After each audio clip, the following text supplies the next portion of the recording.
तो hello friend, चलिए second chapter देखते हैं यूनिट 9 का। तो लोक प्रशासन के सिद्धांत तथा अवधारणाएं, तो public administration theories and concepts. तो तार्किक चयन सिद्धांत, रेशनल चॉइस थ्योरी। तो यह सिद्धांत नोबेल पुरस्कार विजेता गेरी बेकर ने दिया था। इस सिद्धांत के अनुसार समग्र सामाजिक व्यवहार व्यक्तिगत व्यवहारों के एकीकरण का परिणाम है। यह सिद्धांत मानता है कि राज्य द्वारा उपलब्ध कराए गए विकल्पों में से व्यक्ति तार्किक चयन करता है। व्यक्ति के तार्किक चयन का आधार सूचनाओं, घटनाओं की प्रायिकता, लागत, संभाव्यता तथा लाभ होते हैं। विलियम स्टैनली के अनुसार उपभोक्ता के रूप में व्यक्ति के चयन का आधार अधिकतम खुशी या उपयोगिता होती है। तो मैक्सिमम हैप्पीनेस किसी भी उपभोक्ता के रूप में व्यक्ति के चयन का आधार होती है। डेनियल कोहेनमैन ने मनोवैज्ञानिक आधार पर तार्किक चयन की व्याख्या की। इस हेतु उनको वर्ष 2002 में नोबेल पुरस्कार मिला। नवलोक प्रशासन, तो न्यू पब्लिक एडमिनिस्ट्रेशन। नवीन लोक प्रशासन शब्दावली का सर्वप्रथम उपयोग 1971 में फ्रैंक मैरिनी द्वारा संपादित book towards a new public administration the Minnowbrook perspective. नवीन लोक प्रशासन का पिता ड्वाइट वाल्डो को माना जाता है। उन्होंने मिनोब्रुक सम्मेलन की अध्यक्षता की। 1960 के दशक से ही नवीन लोक प्रशासन के लक्षण दिखाई देने लगे थे। इस दशक में इससे संबंधित निम्नांकित सम्मेलन हुए। पहला, नव लोक प्रशासन के उदय और वृद्धि संबंधित तथ्य में पहला है वर्ष 1967 में लोक सेवाओं के लिए उच्चतर शिक्षा पर हनी रिपोर्ट आई, जिसके अध्यक्ष जॉन सी हनी थे। इस रिपोर्ट में लोक प्रशासन के समक्ष धन का अभाव, लोक प्रशासन की कमी इत्यादि समस्याएं बताई गईं। इनके समाधान के लिए लोक सेवाओं के लिए राष्ट्रीय आयोग का गठन, छात्रों के लिए वित्तीय प्रोत्साहन इत्यादि का सुझाव दिया गया। वर्ष 1967 में फिलाडेल्फिया सम्मेलन की अध्यक्षता जेम्स सी चार्ल्सवर्थ ने की। इस सम्मेलन में कहा गया कि राजनीति विज्ञान एवं लोक प्रशासन के मध्य विरोधाभास नहीं। फिर वर्ष 1968 में ड्वाइट वाल्डो का लेख public administration in a time of revolution प्रकाशित हुआ। मिनोब्रुक सम्मेलन, जो कि 1968 में संपन्न हुआ। इस सम्मेलन में युवा प्रतिभागियों ने भाग लिया तथा लोक प्रशासन में नए तत्व जोड़े, जिसके द्वारा लोक प्रशासन के 4 मौलिक उद्देश्य स्थापित किए गए। पहला, प्रासंगिकता यानी relevancy.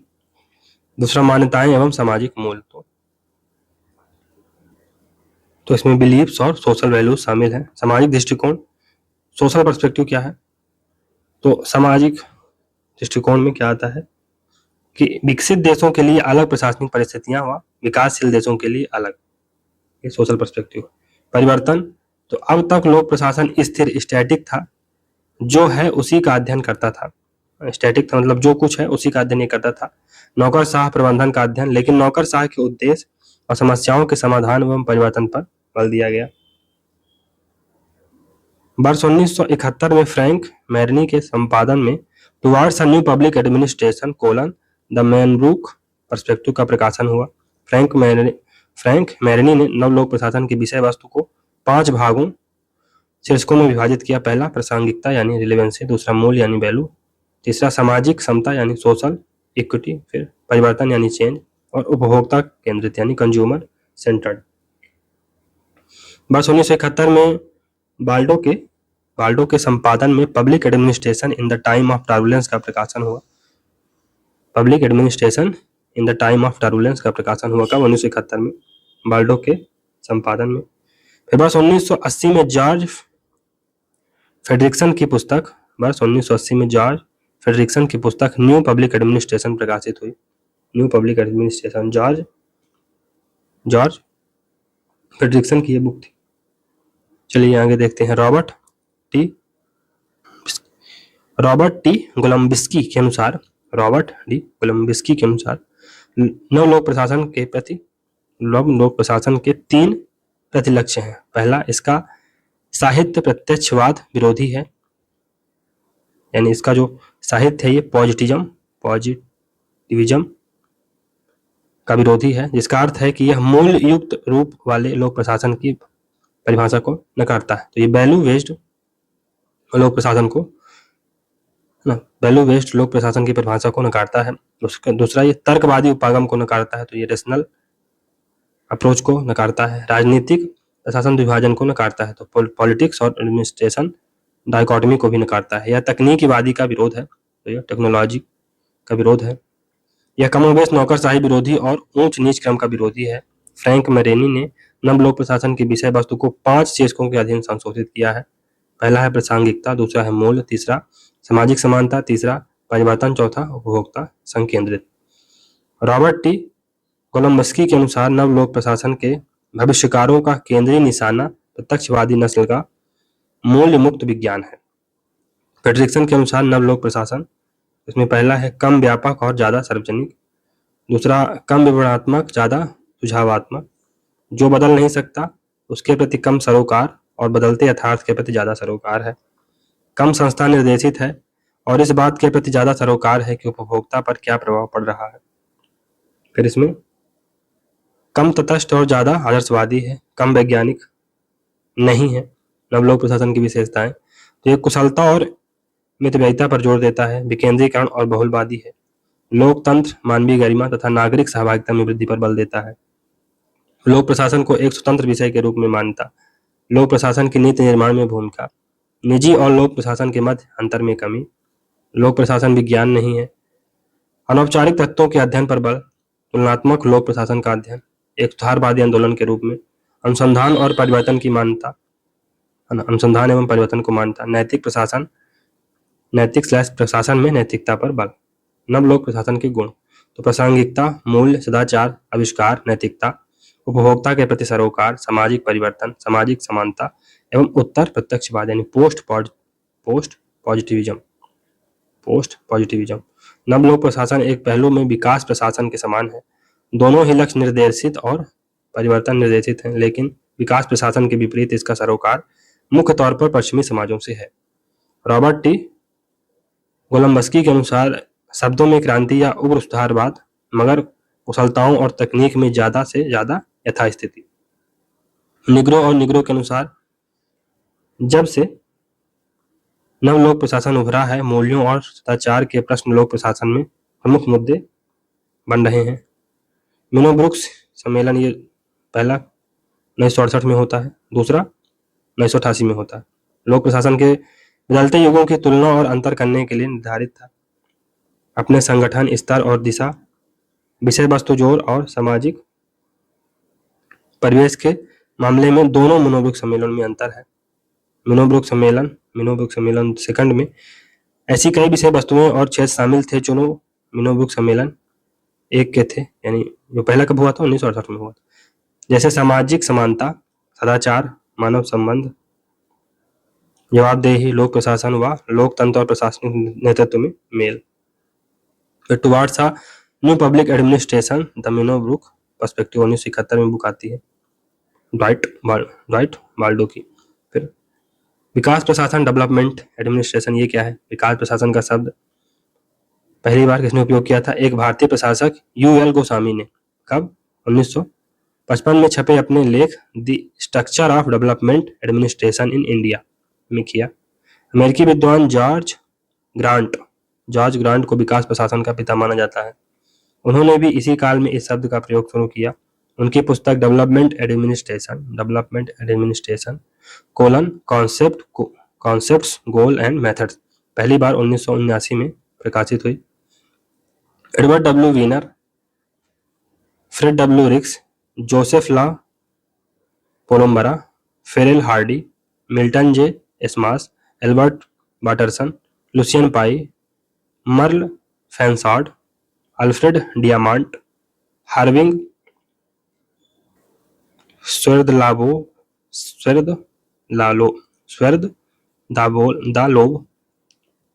Halving Swerdlow, William J. Siffin और हान बीन ली ने लोक प्रशासन के क्षेत्र में विकास प्रशासन की अवधारणा को लोकप्रिय बनाने और विकसित करने में योगदान दिया। जॉर्ज ग्रांट के अनुसार विकास प्रशासन ऐसे अभिकरणों, प्रशासन तंत्रों एवं प्रक्रियाओं का एक जाल है जिसकी स्थापना सरकार द्वारा विकासात्मक लक्ष्यों को हासिल करने के लिए की जाती है। डोनाल्ड सी स्टोन के अनुसार व्यापक रूप से विकास प्रशासन का सरोकार राष्ट्रीय विकास की उपलब्धि से होता है, लक्ष्य, मूल्य और परिवर्तन की रणनीतियां भिन्न हो सकती हैं। योजनाओं, नीतियों, कार्यक्रमों एवं परियोजनाओं का निर्माण तथा क्रियान्वयन किया जाता है। एडवर्ड बीडनर विकास प्रशासन के सबसे बड़े भाष्यकार हैं। वे विकास प्रशासन की परिभाषा की पहली बार अवधारणात्मक रूप में व्याख्या करने वाले व्यक्ति भी हैं। फेरल हार्डी के अनुसार विकास प्रशासन एक पाश्चात्य अवधारणा है। इस शब्द का प्रथम प्रयोग डोनाल्ड सी स्टोन ने किया था। विकास प्रशासन तुलनात्मक लोक प्रशासन की देन है, यानी ये कंपैरेटिव पब्लिक एडमिनिस्ट्रेशन की देन है। यह द्वितीय विश्व युद्ध के बाद प्रचलित हुआ। इसका उद्देश्य लोक प्रशासन को अधिक वैज्ञानिक बनाना है। यह पार संस्कृति यानी क्रॉस कल्चर और पार राष्ट्र यानी क्रॉस नेशन के अध्ययन को शामिल करता है। विकास प्रशासन का तात्पर्य विकासशील देशों या अविकसित देशों में विकास के लिए योजना बनाना, गरीबी तथा बेरोजगारी समाप्त करना तथा अन्य कल्याणकारी कार्यों के लिए प्रशासन के प्रयोग से है। सार्वभौमिकता एवं एकरूपता लाने का जो प्रयास लोक प्रशासन में किया गया उसे विकासशील देशों के प्रशासन की व्याख्या नहीं हो पा रही थी। परिणाम स्वरूप विकासशील राष्ट्रों के प्रशासन के अध्ययन के लिए तुलनात्मक लोक प्रशासन अस्तित्व में आया।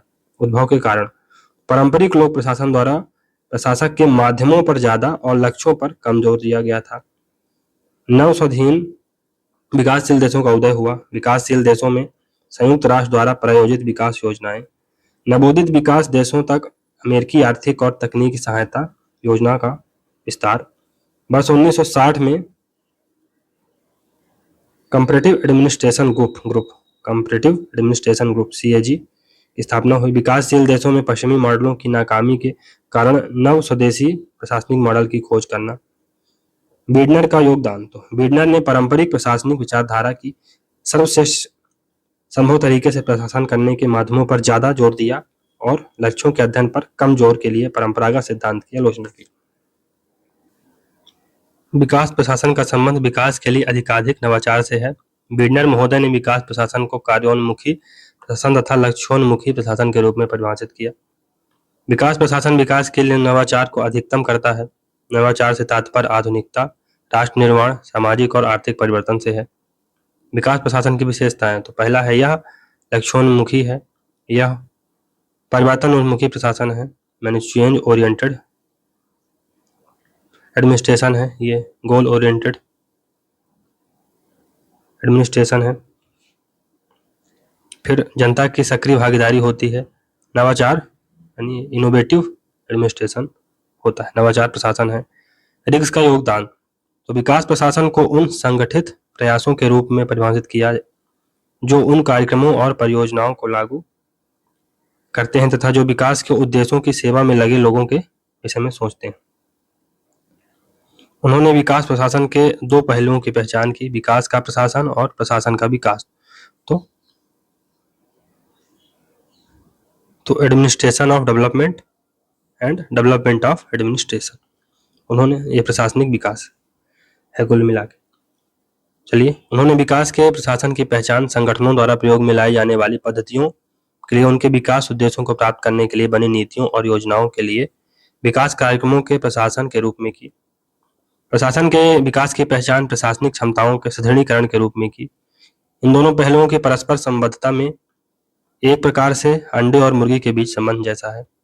प्रशासनिक विकास प्रशासन के चारित्रिक गुण, तो कैरेक्टरिस्टिक क्या है विकास प्रशासन के? पहला है सामाजिक और आर्थिक बदलाव लाना, दूसरा काल संबंधी आयाम, फिर लक्ष्य निर्देशित, नागरिक सहभागिता, प्रतिबद्धता, संरचनात्मकता, उपभोक्ता केंद्रित, फिर परिवेशीय परिप्रेक्ष्य, फिर प्रतिक्रियात्मकता, प्रभावशाली तालमेल।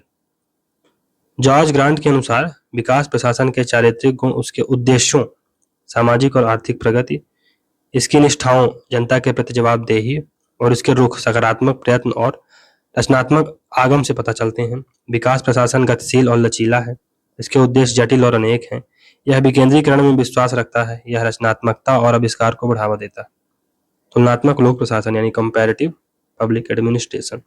तुलनात्मक लोक प्रशासन के विद्वानों एवं समर्थकों का मूल उद्देश्य लोक प्रशासन को परंपरागत अध्ययन क्षेत्र एवं पुरातन अध्ययन प्रणालियों की सीमा से बाहर लाकर उसके क्षेत्र को विस्तृत करना है तथा नई समस्याओं के समाधान के अनुरूप नई मान्यताओं को स्थापित करना था।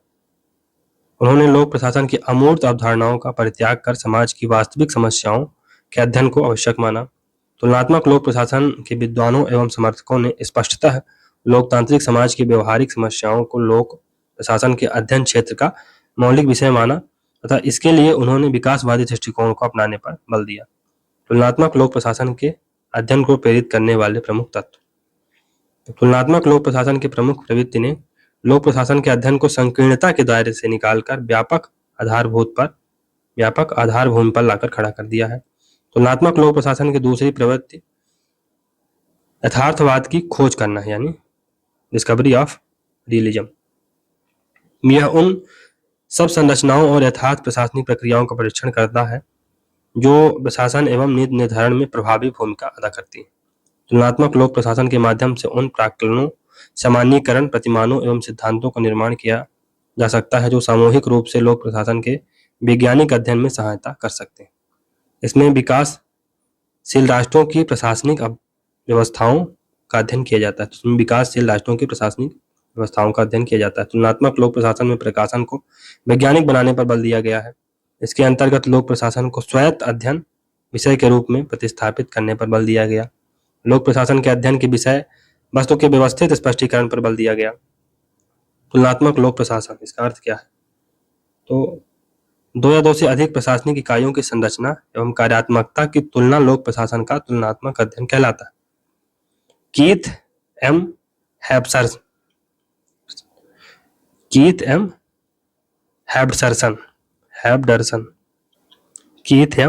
हैब्डरसन के अनुसार लोक प्रशासन के तुलनात्मक अध्ययन से तात्पर्य वैचारिक संबंधों, राजनीतिक दलों, निर्वाचन तंत्र, दबाव समूहों, संविधानों तथा औपचारिक संस्थाओं से संबंधित विवेचन को रखा है।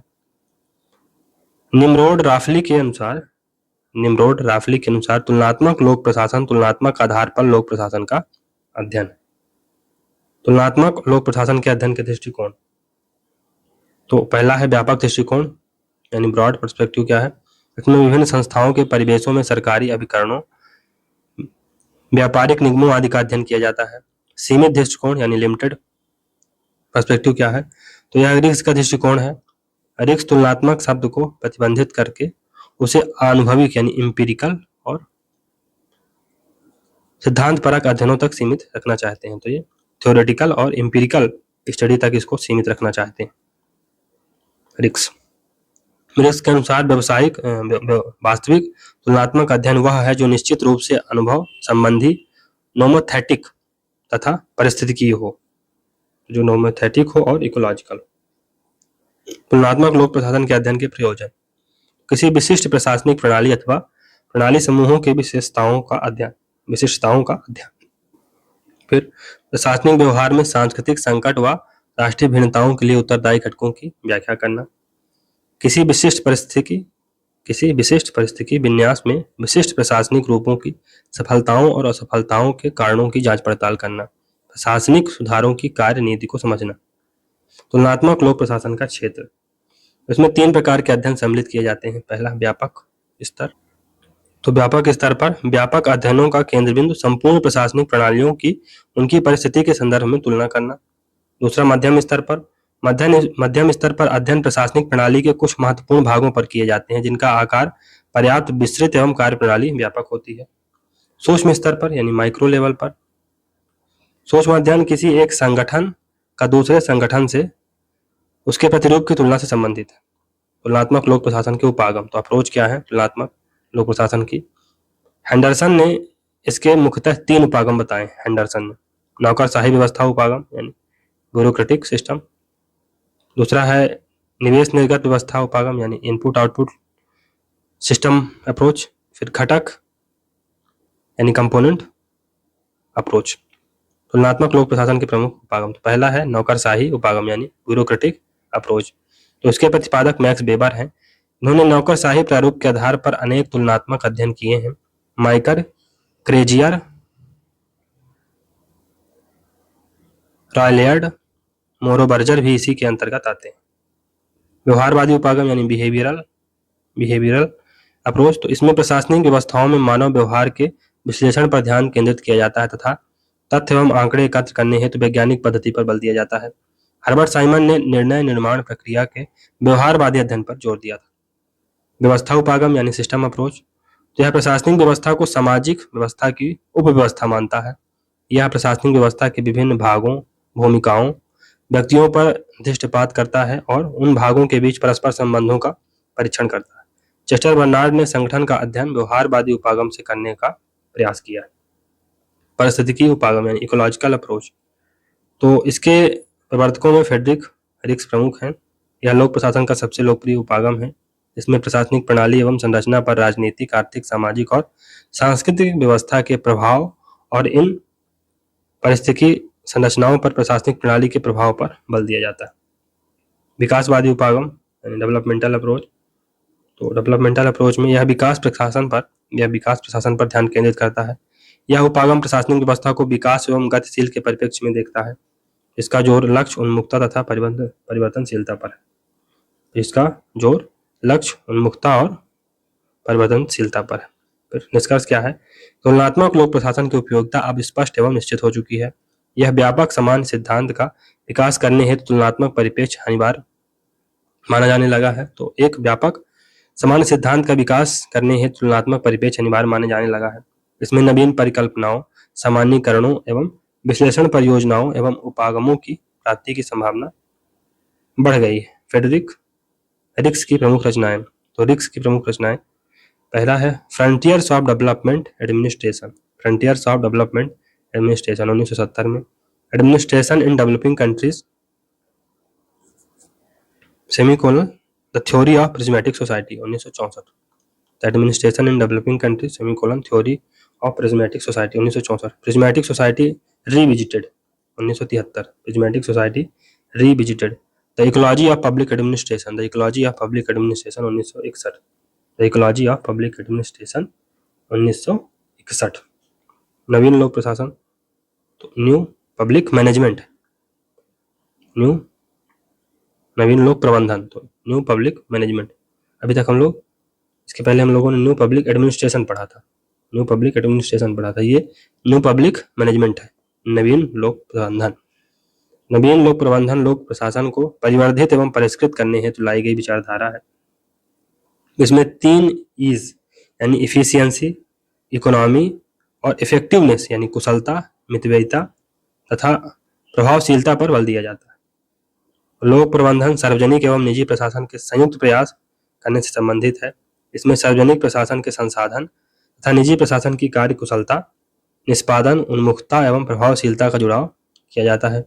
सार्वजनिक प्रशासन में जवाबदेहिता की कमी, संसाधनों का दुरुपयोग, पद दुरुपयोग द्वारा स्वहित पर ध्यान केंद्रण, कठोर पद सोपान व्यवस्था, लाल फीताशाही की समस्या, जबकि निजी प्रशासन में शोषणकारी व्यवस्था, कठोर संसाधनों की कमी की समस्या है। नवीन लोक प्रशासन में दोनों क्षेत्रों के संयुक्त योगदान पर बल देते हैं। नवीन लोक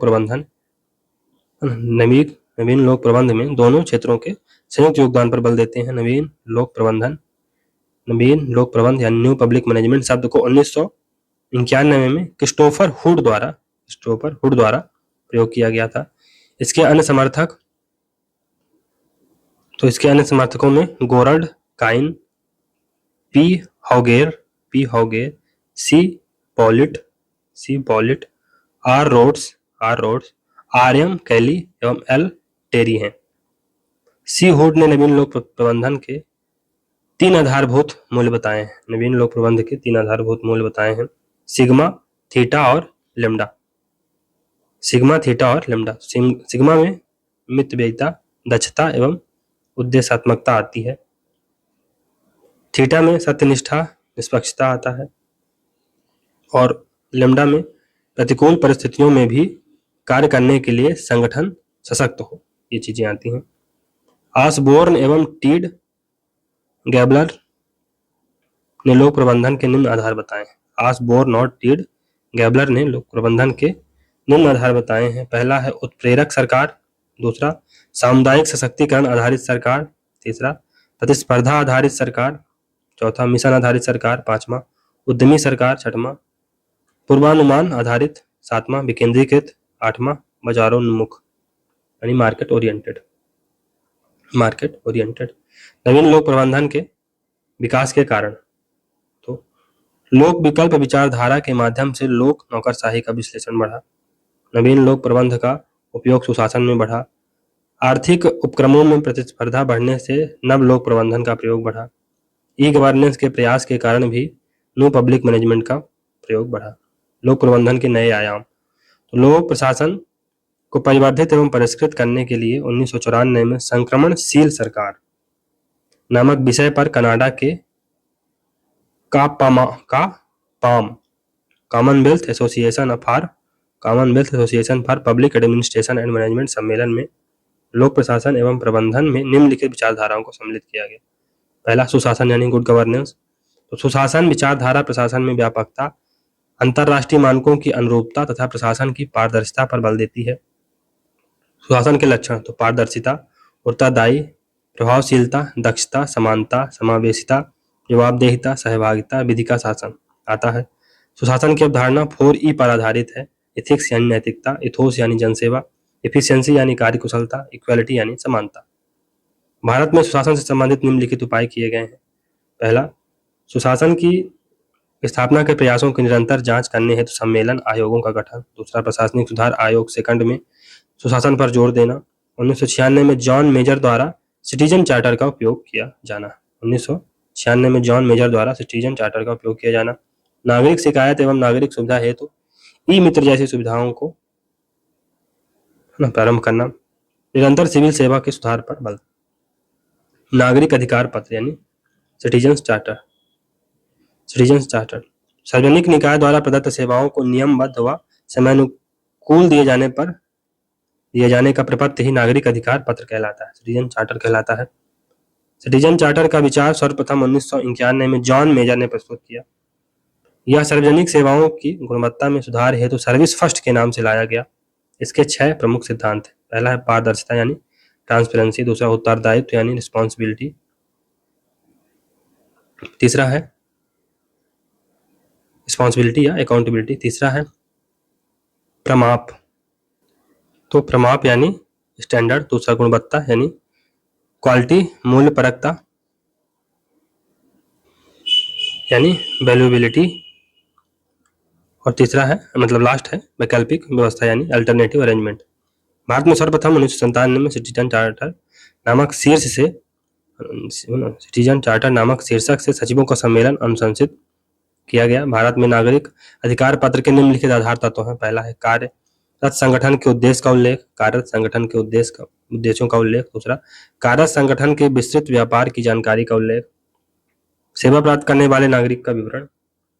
सेवा के संबंध में शिकायत, उसके निवारण के सुझाव का उल्लेख। सेवा के प्रमाप, समयबद्धता, उत्कृष्टता की जानकारी का उल्लेख। सेवा प्राप्त करने वाले नागरिक की अपेक्षाओं का उल्लेख। ई प्रशासन यानी ई गवर्नेंस। तो ई प्रशासन सभी सरकारी एजेंसियों द्वारा नागरिकों को सूचना देने हेतु प्रयोग में लाई जाने वाली तकनीक है। ये प्रशासन के निम्न तत्व हैं। स्मार्ट, जिसे स्मार्ट से दर्शाया जाता है, स्मार्ट। तो स्मार्ट में यस क्या है? साधारण यानी सिंपल। नैतिक यानी यम में मोरल। जवाबदेह यानी अकाउंटेबल, तो इसमें ए आएगा। फिर उत्तरदायी यानी रिस्पॉन्सिव, तो आर। और पारदर्शिता यानी ट्रांसपेरेंट, आर, तो स्मार्ट। तो ई प्रशासनिक सुधार आयोग 2005 से 9 ई प्रशासन के संबंध में ई प्रशासन को प्रोत्साहन आगे की ओर गतिशील स्मार्ट मार्ग में। ई प्रशासन के 4 प्रकार हैं। पहला, सरकार की नागरिकों के साथ अंतरक्रिया, तो गवर्नमेंट टू सिटीजन। सरकार की व्यापार के साथ अंतरक्रिया यानी गवर्नमेंट टू बिजनेस। सरकार से सरकार की अंतरक्रिया यानी गवर्नमेंट टू गवर्नमेंट। और सरकार एवं कर्मचारी के मध्य अंतरक्रिया गवर्नमेंट टू एम्प्लॉय।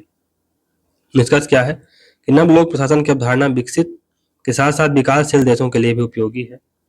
यह देश में प्रशासन के सर्वांगीण विकास, पारदर्शिता सुनिश्चित करने में सहायक है। नव लोक प्रशासन की प्रमुख पुस्तकें, तो इनसाइड ब्यूरोक्रेसी एंटोनी डाउन्स की बुक है, इनसाइड ब्यूरोक्रेसी एंटोनी डाउन्स। फिर पॉलिटिक्स ऑफ ब्यूरोक्रेसी, यह है गॉर्डन टू लॉक की बुक, की bureaucracy and representative government, bureaucracy and representative government. ये किसकी बुक है? विलियम निस्कनिन। री इन्वेंटिंग गवर्नमेंट, ये बहुत महत्वपूर्ण बुक है। री इन्वेंटिंग गवर्नमेंट 1992, री इन्वेंटिंग गवर्नमेंट, ओसबोर्न और गैबलर। नेशनल परफॉर्मेंस रिव्यू, अल गोर। उदारीकरण और वैश्वीकरण के युग में लोक प्रशासन की बदलती प्रकृति। उदारीकरण, भूमंडलीकरण एवं वैश्विक आधुनिक युग की प्रमुख विशेषताएं हैं। उदारीकरण, भूमंडलीकरण व वैश्वीकरण आधुनिक युग की प्रमुख विशेषताएं हैं। विश्व की अर्थव्यवस्था में आया खुलापन, आपसी जुड़ाव एवं परस्पर निर्भरता का फैलाव उदारीकरण एवं वैश्वीकरण के ही परिणाम है। वैश्वीकरण, उदारीकरण और निजीकरण से तात्पर्य पूरी दुनिया में एक भूमंडलीय गांव के रूप में मानने की अवधारणा ही वैश्वीकरण है।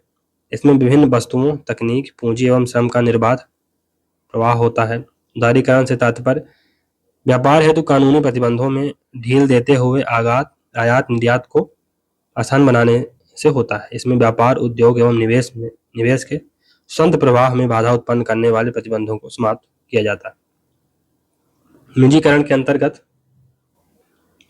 के अंतर्गत उद्योग, व्यापार तथा सेवा को सरकारी नियंत्रण से मुक्त करते हुए निजी क्षेत्र को खुली प्रतिस्पर्धा के लिए बाजारी शक्तियों के सहारे छोड़ दिया जाता है। इसमें आर्थिक क्रियाओं में सरकारी हस्तक्षेप को कम किया जाता है। वैश्वीकरण के दौर में 3 बड़े बदलाव विश्व स्तर पर देखने को मिले हैं। इसने लोक प्रशासन को प्रभावित किया। पहला है तकनीक में परिवर्तन आए। नई तकनीक तक लोगों की आसान पहुंच हुई। कंप्यूटर, इंटरनेट एवं सूचना तकनीक के युग में राज्य एवं प्रशासन के बारे में आम व्यक्ति के लिए जानकारी प्राप्त करना सुलभ हुआ। वैश्वीकरण के युग में विश्व व्यवस्था में बदलाव हुआ। विभिन्न संस्थाओं, विचारधाराओं का उदय हुआ। जैसे जैसे वैश्वीकरण का उदय हुआ, विकास की रणनीतियों में परिवर्तन हुआ। उदारीकरण, वैश्वीकरण का लोक प्रशासन पर प्रभाव। उदारीकरण एवं वैश्वीकरण के परिणाम स्वरूप विकास की संपूर्ण रणनीति में भारी बदलाव आया। लोक प्रशासन व नौकरशाही की भूमिका में भी बदलाव आने लगे, जिसे निम्न बिंदुओं में देख सकते हैं। पहला, राज्य व सरकार की भूमिका में कटौती। स्वतंत्रता के बाद भारत में राज्य एवं सरकार की भूमिका में जबरदस्त वृद्धि हुई, लेकिन उदारीकरण के बाद राज्य एवं सरकार द्वारा किए जाने वाले अनेक कार्य निजी क्षेत्र के लिए खोल दिए गए। राज्य व सरकार का कार्यभार कम हुआ, उसका स्थान बाजार, गैर सरकारी संगठन तथा समुदाय आधारित संगठन ग्रहण करने लगे। दूसरा, कोटा, परमिट एवं लाइसेंस राज का अंत।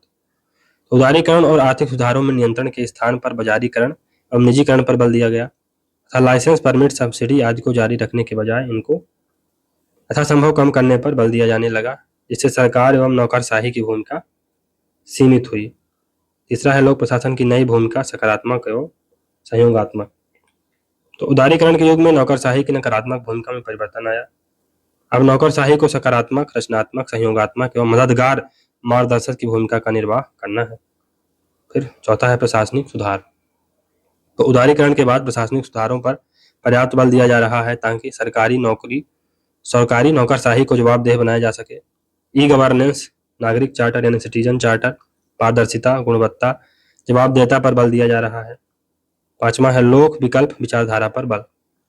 तो लोक विकल्प सिद्धांत यानी रैशनल चॉइस थ्योरी लोक प्रशासन में प्रतिस्पर्धा को सम्मिलित करता है तथा सार्वजनिक वस्तुओं एवं सेवाओं के संस्थात्मक एवं बहुलवाद का समर्थक है। सार्वजनिक सेवाओं की आपूर्ति के लिए निजी स्रोतों का अधिकाधिक प्रयोग का नौकरशाही के लिए प्रतिस्पर्धा बढ़ाने का समर्थक है। छठवां है नवीन लोक प्रबंध प्रतिमान यानी न्यू पब्लिक मैनेजमेंट पैराडाइम। यह प्रतिमान सार्वजनिक क्षेत्र में लोक प्रबंधकों की इस भूमिका पर जोर देता है कि उन्हें नागरिकों के लिए उच्च स्तर की सेवाएं प्रदान करना है। यह सेवा उन्मुखी सरकार यानी मिशन ड्रिवन गवर्नमेंट व बाजार उन्मुखी सरकार मार्केट ओरिएंटेड गवर्नमेंट के मंतव्यों पर बल देता है। सातवां है सार्वजनिक क्षेत्र के उपक्रमों में विनिवेशन। पीएसयूज में डिसइन्वेस्टमेंट किया जा रहा है। सार्वजनिक उपक्रमों की बढ़ती समस्याओं के कारण सरकार ने अपने आर्थिक सुधार कार्यक्रमों की श्रृंखला में सार्वजनिक उपक्रमों में विनिवेशन की नीति अपनाई है एवं सार्वजनिक उपकरणों का निजीकरण किया। इसका उद्देश्य है सार्वजनिक उपक्रमों में व्याप्त कमियों एवं असफलताओं को दूर करके उनकी लाभदायकता बढ़ाना। 8वां है राज्य एवं सरकारी प्रशासन की हस्तक्षेप प्रवृत्ति कम करते हुए नागरिक समाज को दायित्व सौंपना।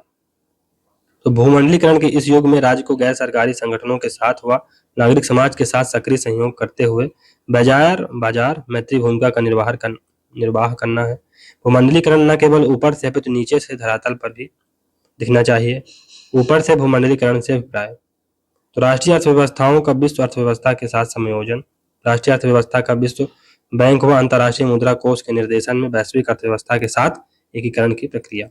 नीचे के भूमंडलीकरण से अभिप्राय है स्थानीय एवं धरातली स्तर पर महिला सशक्तिकरण, सर्व शिक्षा, मानव अधिकार, उपभोक्ता अधिकार, पर्यावरण संरक्षण, लोकतंत्र विकेंद्रीकरण आदि क्षेत्रों में जन सहभागिता को प्रोत्साहित करना।